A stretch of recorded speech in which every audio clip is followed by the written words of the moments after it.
Ode Janko Jelenčić i ja imam starijega malo brata Bruna Jelenčića koji je otišao na broj Adrija i na daleke obale i baš od daleke obale želim jednu pismu posvetiti njemu.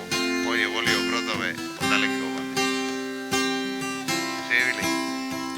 Ona je gledala u brodove kako njenog dragog odvode do nekih dalekih hladnih i opasnih mora i obala. I nije voljela brodove jer oni njenog dragog odvode do nekih dalekih hladnih i opasnih mora i obala. Tada bi plakala u samoći, željela bi da joj se vrati, željela bi da ga vidi i da ga opet ljubi.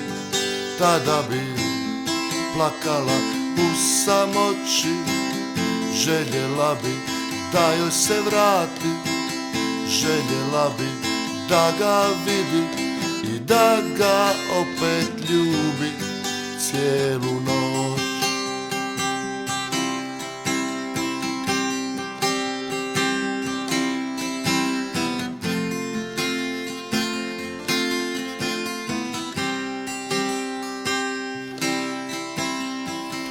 On je volio brodove jer brodovi ga odvode do nekih dalekih toplih i opojnih mora i obala.